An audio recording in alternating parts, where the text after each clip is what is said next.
Welcome to Get Paid for Your Pad, the definitive show on Airbnb hosting, featuring the best advice on how to maximize profits from your Airbnb listing, as well as real-life experiences from Airbnb hosts all over the world. Welcome. We are your hosts, Josefa Kapadia and Jasper Rivers. Get paid for your pad. Get paid for your pad. Get paid for your pad. Get paid for your pad. Get paid for your pad. Get paid for your pad.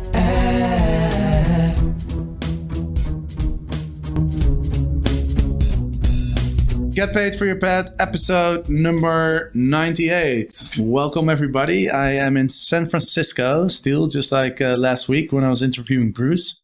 And in San Francisco, it's not hard to find amazing people to interview because it's the home of Airbnb and there's lots of things going on related to Airbnb in San Francisco. So I'm really excited today to be with David and Margot.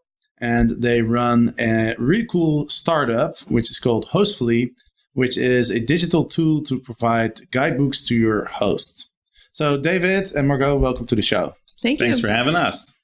Yeah, it's been really fun. I'm actually staying with David this week, and he was generous enough to offer me a room to stay, which is a very valuable thing in San Francisco because, as you may or not know, San Francisco is quite expensive to stay in a hotel or even in an Airbnb. So I'm very grateful for that. But let's talk about Airbnb. How did you guys find out about Airbnb? Find out about it?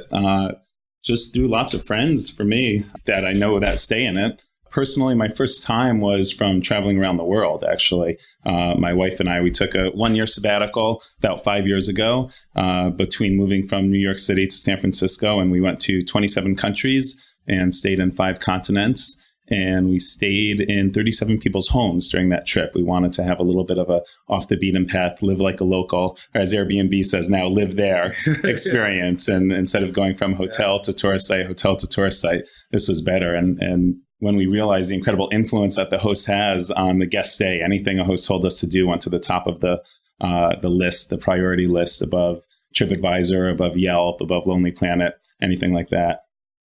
Absolutely. What about you, Margaret? I've also traveled a lot. I did travel around the world, but not for a year, for a few months. And one of the most memorable journeys that I took with my husband was to Cuba. And we stayed in 2 people's homes in Cuba and in Casas Particulares there. And it also brought to life this amazing kind of travel experience where you can live in someone's home and really understand the culture and kind of get a different viewpoint on the world. And when you travel to Cuba, that viewpoint is extremely different than what you would get in the US. And so it really, it opened my eyes up to a different way of living and a different way to enjoy life and connect with people. And it's one of the most special travel experiences I had. So when David and I met, our kids actually go to preschool together here in San Francisco. When we met, we really bonded over having this shared travel experience that helped open our eyes up to other cultures. And that's really what one of the main missions of Hostfully is to bring the world together through travel. That's one of the reasons we're really, really excited about the business. Awesome. One thing I always love to ask when I'm talking to people who do a startup is when you get an idea for a startup, right? Because lots of people have ideas. What made you decide to actually go ahead and do something with it? This is really scratching my own itch. So I talked about how we traveled around the world and had the experience of being a guest. And then when we moved to San Francisco, we've had the great experience of being a host. We have some basement space that we have guests stay in. And we also have the main 2 floors of the house. We have a guest room where you're staying and we have guests come there. And I had another full-time job, and it was hard work having a full-time job and trying to provide a consistent 5-star hospitality experience to my guests, be in constant communication, guest after guest. And I've seen that pain point. I've also realized firsthand, as all hosts have done, the pleasure of recommending your favorite local brunch spot and your favorite coffee spot and telling people that street with all the hidden murals and the cool hikes to go on, and hearing them say that it was these recommendations that made their experience unique.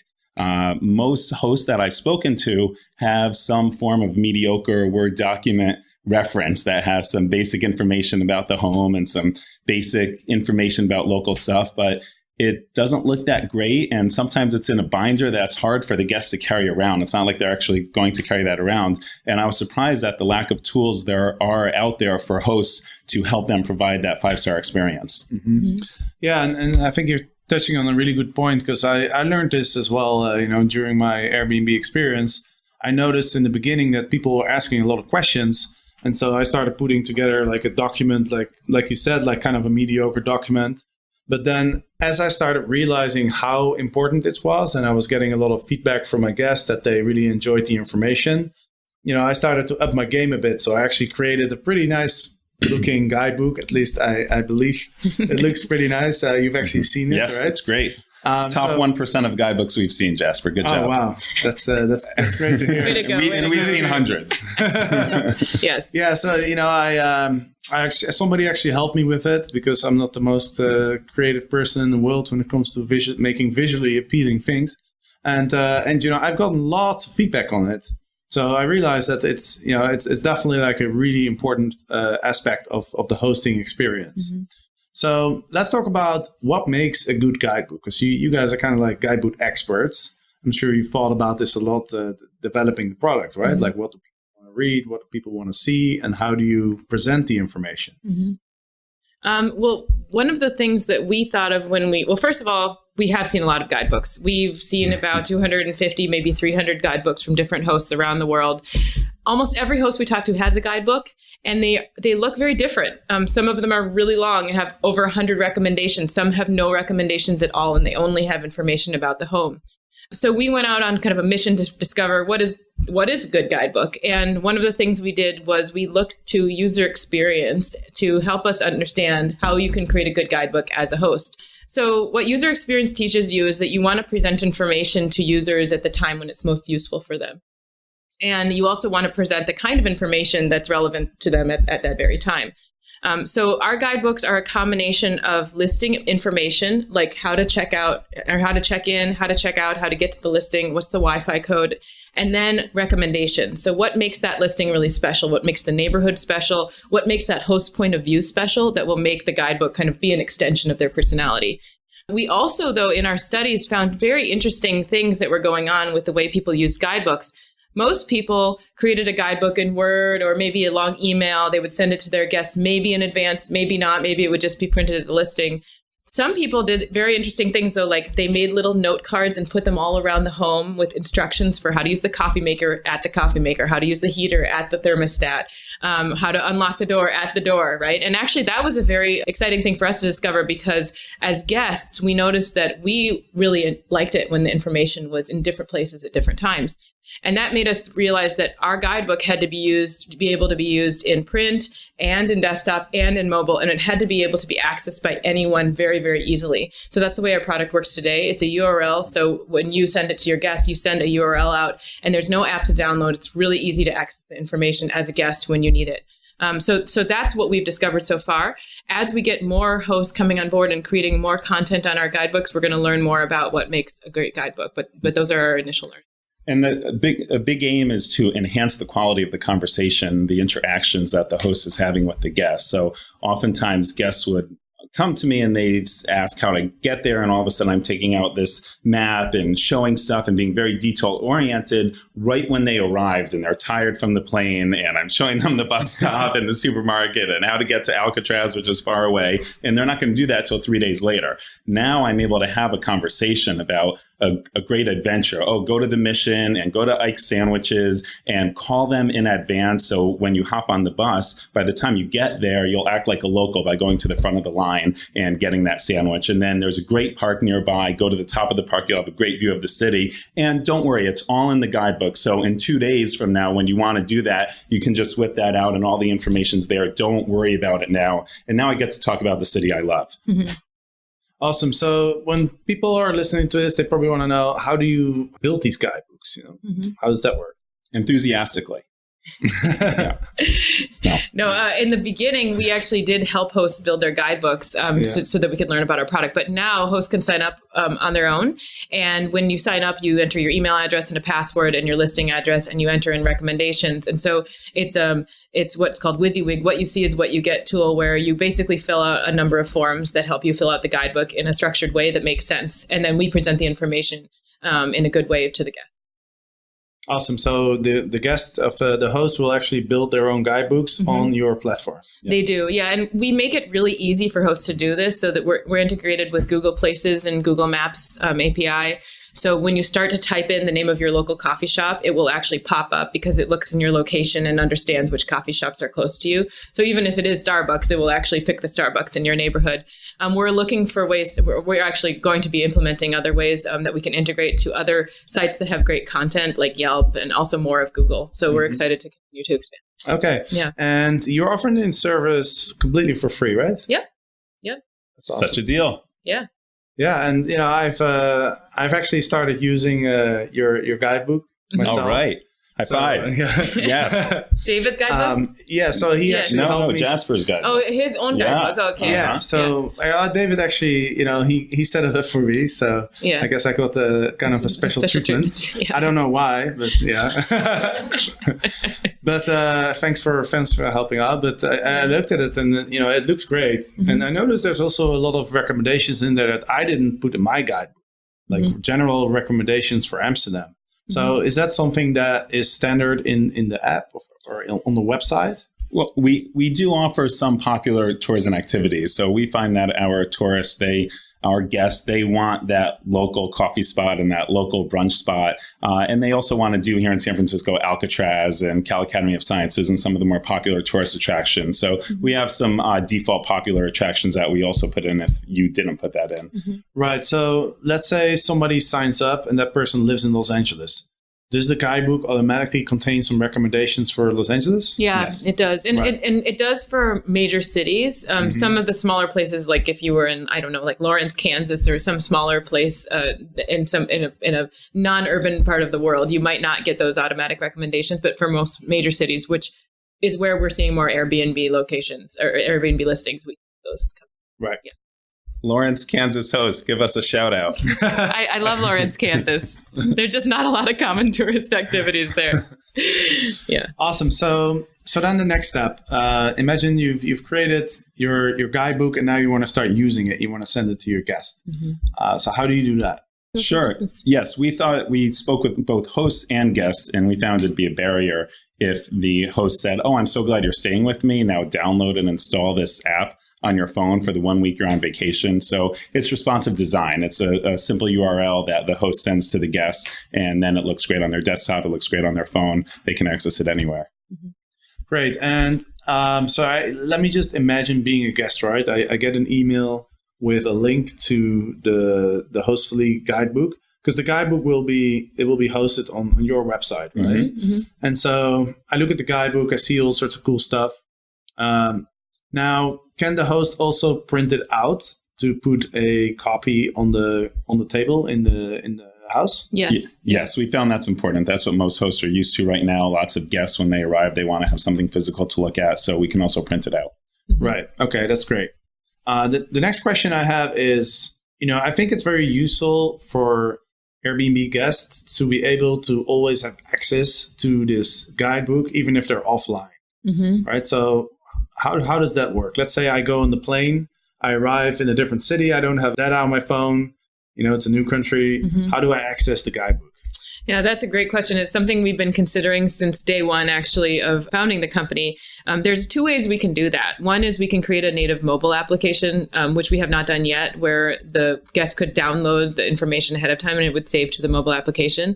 The second way, which we're toying with, that we probably will actually build into the product, depending on the user feedback, is having a way for a guest to save a PDF of the guidebook onto their phone, just like you would a photo. So when you get the URL, there would be an easy button that says, like, I want to save this content to my phone, and it saves it as a file, as almost like an image file, and then they can reference it anytime.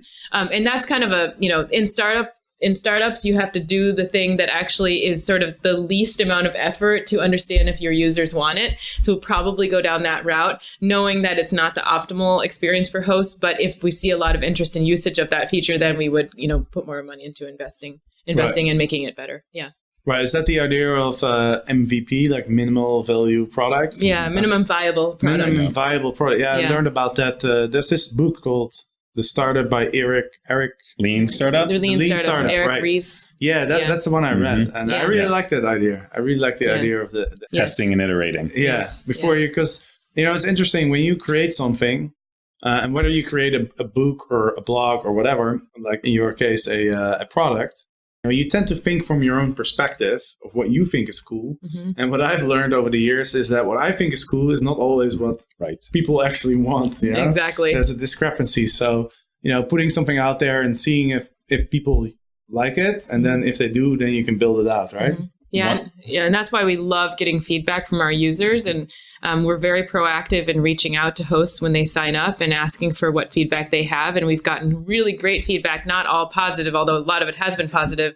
But even things like, I wish I could do this with it and I can't, or like, why isn't it easier for me to create another recommendation after I create one? We got a feedback from a user named Molly last week, and we said, that's a great idea, and we can actually implement that fairly quickly. So I'm sure that by the time this podcast is live, that one feature will be out there. Our team is going really fast and trying to make sure that we're as responsive to our customers. We've also been surprised since we've launched of the different use cases that we've seen out of the guidebook. Yeah. We had one person using it as their wedding app. Instead of paying money for the not.com, they had a whole bunch of friends staying at a hotel nearby. So they put information about that hotel and then all the favorite local recommendations. And that's what they're using for their guests. We had another person, an executive assistant, do it for their office. They have lots of vendors and clients and other employees from out of town coming, and they're always telling them where to park and who to see when they get in and what the Wi-Fi code is and local spot for lunch and hotels to stay at. So now that's all in their guidebook and they're sending that out. So people are using it in fun ways. That's awesome. Yeah, because if you think about it, it's basically a digital way to provide information to somebody. So, it's not exclusive for Airbnb, right? Like, right. If you're on VRBO or HomeAway or if you're hosting people in general, even if you have visitors to whatever place, whether it's your office or, like you said, the wedding, or you organize. I organize a birthday party next week. Yeah, I could make a guidebook for people. How to come to my birthday party. That might be a little too much, actually, but but yeah, that's even that's great. Even if you're just hosting friends or family from out of town, it doesn't have to be that you're getting paid for your pad. You can also do it. You can also just do it if you want to help orient anyone to the location that you're in. And, these local lists, the people are so proud of their local lists. And as we talk to more and more people in the industry, we're seeing that the idea of a host expands way outside of hosting on Airbnb or any other home sharing site. It even goes to like people who are hosting for free, like on Couchsurfing or other free platforms like HomeSwap. It also extends to just travel in general. So one of the things we're experimenting with is like whether boutique hotels or bed and breakfasts would want to use something like this for their business. So we're really excited to see these people using the product in different ways than we expected. And again, we want to just continue to get feedback from those customers to help us understand what other opportunities are out there.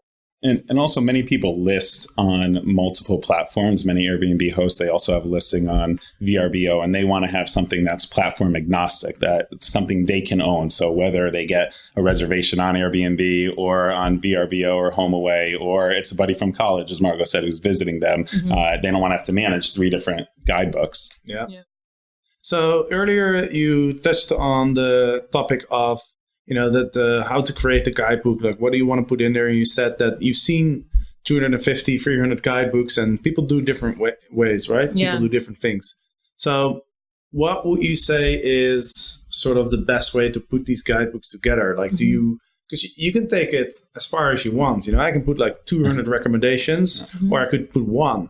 Now, I'm sure you guys have a bit of a feeling of, what's kind of the middle ground, the golden middle way. Do you want to go for it? Either of us could answer this one. Sure. And we've seen varying kinds to varying degrees of success. I'm a fan of, if you're going to have a lot of recommendations because you've been living somewhere for a while and you know all these great places, to group them. So instead of listing, here's the 100 restaurants I love, group it by neighborhood or group it by type. Usually neighborhood is the most common. So you can have a lot of different stuff right where you live. And then also if there's another neighborhood, if you're going to be in that neighborhood, here's the 3 restaurants I recommend and the 2 coffee shops and the 1 other, clothing store. Mm-hmm. Yeah. Another thing that you can do to make your guidebook really great is structure adventures for your guests.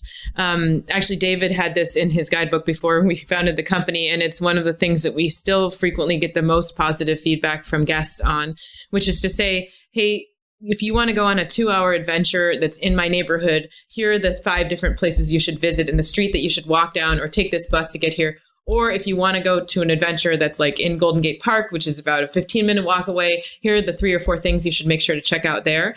And these kind of self-guided tours, they end up being really personal in a great way because they are really an expression of the host's interest, and the guest gets to see the city through the eyes of a local, unlike any other way of touring. If you get single point recommendations in many places, like you might spend all day kind of shuttling from one to the next, but you won't really get that experience that a local would have, knowing that you're going to connect a bunch of things together that make sense in that city.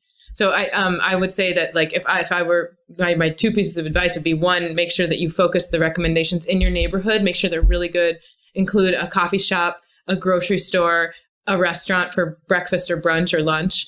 And then the second thing would be to put together 1 or 2 little adventures that you want to take your guests on as part of their stay with you. And then the basic home essential stuff that you would expect, like check-in time and check-out and Wi-Fi code and parking. A lot of that information people enter on their listing in Airbnb. But we found that a lot of guests, they don't go back to the Airbnb listing during their stay. So to have it in the guidebook that you're giving them in paper format in the listing itself, then it'll be more prevalent. Mm-hmm. Right. What are some of the things that you are planning to implement in the future? Oh, a lot. Our version 5 is amazing, let me tell you. I'm like, where to start? Let's see. One thing that we're excited about is separating the recommendations from the house essential information right now, so people can just share their recommendations. This would be the way to answer the common Facebook question, hey, I'm going to San Francisco. What should I do when I'm there? And even if they're not staying with you, now you have a nice curated experience of all your favorite things for them. Mm-hmm. Right. Yeah. That's a really good point. I got that question a lot about Amsterdam. I bet you do. About anywhere for you. Yeah, because everybody wants to visit Amsterdam. So they always ask me like, yo, I'm going to Amsterdam. Like, can you recommend some places? And I always spend like 10 minutes typing in all these answers. Like searching an old email. Yeah, and like going into Foursquare, looking up some places, sending them links. And like, so that's actually a great point. Like, I'm actually going to do that like when it's available. Mm-hmm. Yeah. Great. Yeah, it's like, when you have a link that you can send people, then you send it to anyone, right? Anyone who's visiting your city, even if they're not staying with you. Exactly. Yeah. So that just saves a lot of time. And then to that point, also being able to show visibility of all the Hostfully hosts in the neighborhood. So if there's one guest who's staying with someone who is not using a Hostfully guidebook, they could still see other hosts nearby and what recommendations they're giving, so they can get that local flavor. Right. Mm-hmm. Okay, that's a great idea. So yeah, I like that. We also have some features that are built for hosts that have multiple listings. So if a host has, maybe 5, or we have a host who has 8 listings in Nashville. And right now you have to create different guidebooks for each of those listings. But in the future, we'll have the ability to manage multiple guidebooks at once. So you can set some information to be the same. Like maybe your top 5 places in the city, that you want to recommend are all the same, but maybe the information about the lockbox code would be different in each listing. And so we're going to have ways to manage multiple guides too. That's awesome. Well, I'm looking forward to those improvements. Mm-hmm. Sounds like you guys are on a good path to create something really awesome. Mm-hmm. And it's I think it's, like we said, it's a really important aspect of the hosting experience. So for the people who are listening right now and they want to start using the Hostfully guidebooks, like what should they do? Where should they go? Well, they can go to guides.hostfully.com/sign up, or you can just go to hostfully.com and there's a big button for sign up there. And you can learn a lot about the product on our website. You can also learn about our team and read more about our other co-founders. David and I are 2 of 4. And we're really excited to grow this company and be a supportive partner for hosts. And I think that signing up is a great place to start. So we'd love to get a bunch of people who listen to the podcast sign up with us. That would be one of our dreams. We've actually been following this podcast all year long, getting excited about potentially contacting you. So we're thrilled to be on the podcast and really, really thrilled to be talking to all the listeners out there. This is something that I'm very excited to be part of right now. Awesome. Thanks. Well, I'm very excited to have you guys on the podcast. Yeah. So that's great. Is there anything else that the listener should know about Hostfully? No, we're also working on putting together a blog for best practices and being really a content expert. And we'll be getting lots of articles from other experts in the area and the industry. And we're looking forward to promoting that and having all the hosts read that. Yeah. And one last question. I know the guidebooks are free right now, right? But you guys are a startup, so eventually, like, you need to make some money, right? So, do you guys have any ideas on when that will be and like what the pricing model will be? Sure. Yeah, there's a few different areas. Our focus right now is on putting together a product that hosts are really excited about giving to their guests, and that guests really love, and it enhances their stay so that they're going to give 5-star reviews every time to their hosts. We are planning on having some affiliate commissions. So some of it'll show here's what your host recommends, and then here's what Hostfully recommends, and popular tourist attractions where we'll be getting a commission out of. We're also working with some vacation rental management companies that list 50, 500, that have 500 listings, and they'll pay us for a private labeled subscription version. Okay, great. So that's what you're going to start with. And then eventually you'll come up with a pricing model for individual hosts as well, I assume.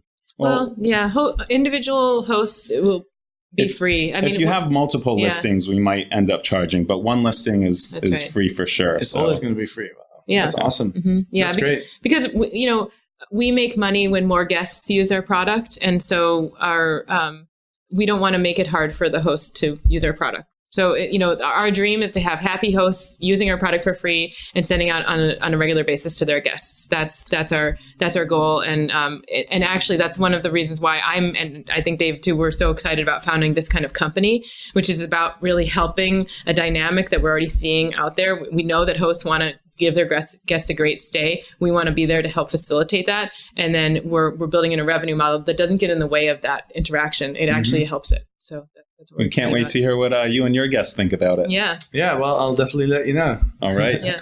I'll be asking my guests specifically, like, hey, what did you think of my guidebook? Yeah. Do you think, because I know you guys obviously want to get some feedback on it as well. So I'll definitely ask all my guests, and then maybe they'll come up with some useful suggestions, because it's not really the host that you want to get the feedback from. It's actually the people who use the guidebook, right? So it's the guests that you want to get the feedback from. Yeah. And that feedback is a feature that we also will be adding in the product, kind of like a thumbs up, thumbs down thing. Like, this recommendation was really helpful. This one wasn't very good. Just so hosts can give their guests the best content, that's possible. Because ultimately, the host is in charge of their domain, their listing, and we want them to have, control the reins to it. And so we also want them to get their feedback from their guests so that they can make the tweaks to their guidebook when they need to. You might love this pizza place, but if the last 5 guests you've told don't like it, that's good feedback, and you need to change your recommendations. Yeah, exactly. Right. Yeah, that makes sense. Great. Awesome. So, of course, if you want to learn more about Airbnb hosting, you can also go to getpaidforyourpet.com, where we'll have the show notes. We'll have a summary of what we discussed, and we'll also have a link to the page where people can go to sign up for Hostfully. Great. So with that, we come to the end of the episode. So David and Margot, thank you so much for taking the time to do this. I'm very excited about what you guys will do in the future. And maybe we'll have you guys back on in the future as well. We'd love that. Jasper, you the man. This was a blast. Let's do it again. Yeah. All right, cool. So to the listeners, thank you for listening. And next Monday, there will be another episode. Get paid for your pet. Get paid for your pet. Get paid for your pet. Get paid for your pet. Get